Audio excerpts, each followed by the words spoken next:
senhor. Cala a boca, não te perguntei nada.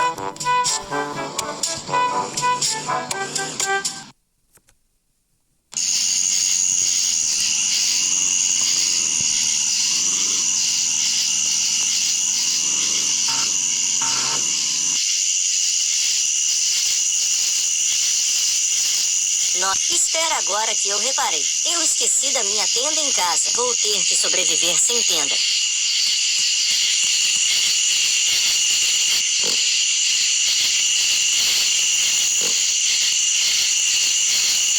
Sim, por favor, me tira daqui. Essa floresta é assustadora.